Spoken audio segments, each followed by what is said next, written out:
Hey everyone, Ryan Kennedy here. Welcome back to the podcast. I'm so happy to have you. Today we're talking about milk alternatives. Man, is this like the freaking fad of 2022. I mean, it's been a fad for a few years. And a lot of it has to do with the whole plant-based movement. People just thinking animal products are not good for humans, which is the craziest thing ever because we've evolved to thrive on animal foods. And a lot of the factory farming practices and poor agricultural practices have led to a lot of animals not being great to eat because they're sick, and eating a sick animal is going to make you sick. Eating a healthy grass-fed animal that's roaming around, getting sunshine, getting fresh air, getting water, that is going to be very healthy. And that is going to be the most nutrient dense source of bioavailable vitamins and minerals in the human diet. I've talked about it in past episodes. You can go back and find the reason I think meat is very healthy when properly sourced. But today we're talking about milk. And there are a lot of problems with potential with conventional dairy. So you get this milk from a sick cow, and then there's a tremendous amount of processing that takes place that bastardizes the shit out of this milk, you guys.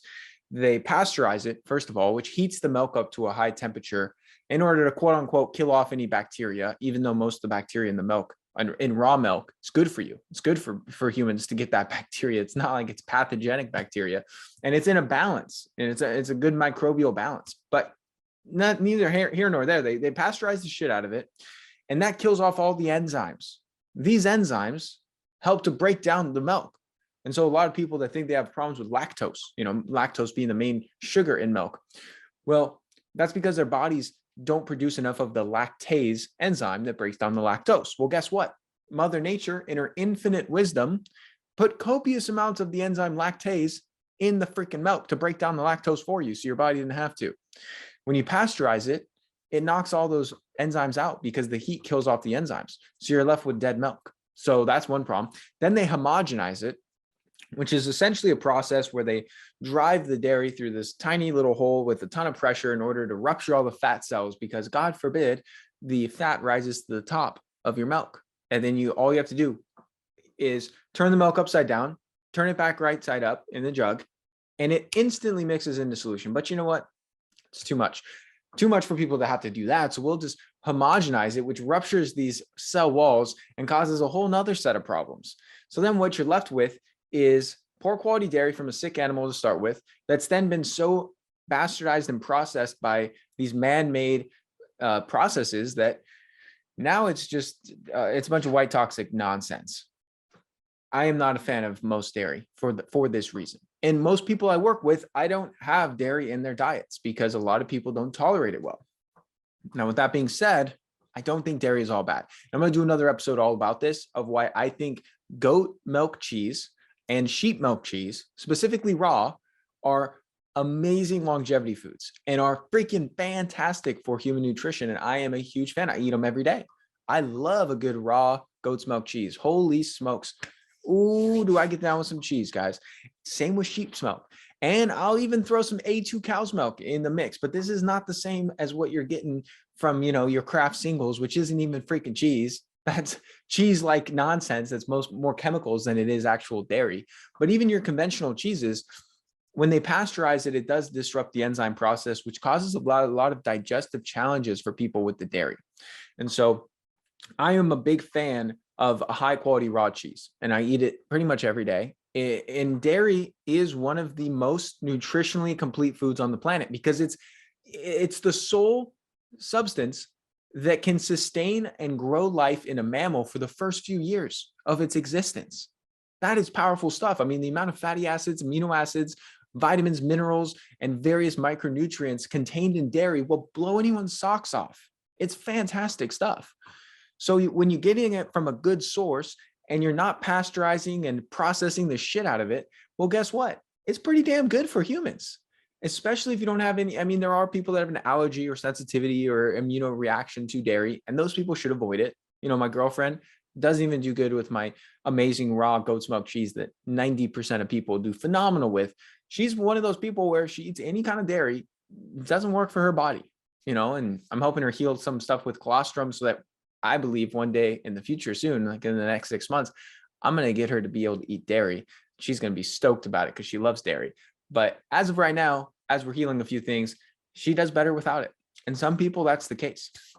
So that's a long-winded way to get here of what do I think of soy milk and oat milk and all these milk alternatives? I think they're a load of crap. I don't think they're good for you.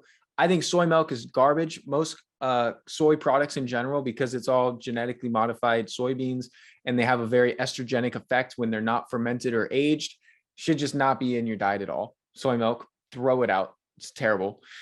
Oat milk, it's not the worst thing. I'm just not an oat guy. I think oats are pretty inflammatory for a lot of people.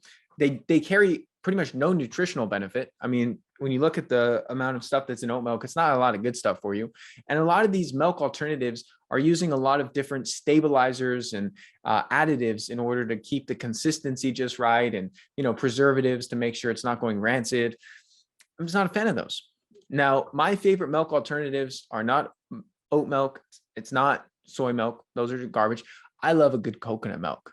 Ooh, I'll get down with some coconut milk. And as much as I love dairy, I also love coconut milk. And coconut milk, if you're getting good quality stuff, is just coconut, like the meat from the coconut, and water. And that contains a whole slew of healthy fats. You get all these medium chain triglycerides, and you get all the benefits of coconut, that taste good. I love the taste of a good coconut milk. And that's what I use a lot of times to liquefy my smoothies, is a good coconut milk. Almond milk, I'm 50-50 with. I'm not a huge fan of it, but I also don't think it's the worst thing ever if you're getting a good source. But hierarchy of milk alternatives, coconut is at the very top. I put macadamia nut milk next. I am a big fan of some good macadamia nut milk. That stuff is top notch. And then I put like almond milk and other nut milks down. And then I put oat milk towards the very bottom of the list. And I put soy milk just bottom of the barrel. Screw the soy milk. Soy milk's not good for you. And that is my milk alternative spiel. Hope you found value in this episode. If you know someone that loves and drinks oat milk and soy milk, send them this information. Say, hey, bro, hey, girl, switch it up to some coconut milk and you can thank me later. Appreciate you guys. Thank you so much for tuning into today's episode. If you found it helpful, please share it along to anyone else you believe it can serve. You can submit your own question to be answered on the show by going to ryankennedyhealth.com/podcast. Be sure to subscribe and leave a review for the show. Your feedback helps to support me on my mission to positively impact as many people as possible with this information. Please note, the information depicted in this episode is purely for informational purposes only. Please consult your healthcare professional before making any changes to your lifestyle or routine.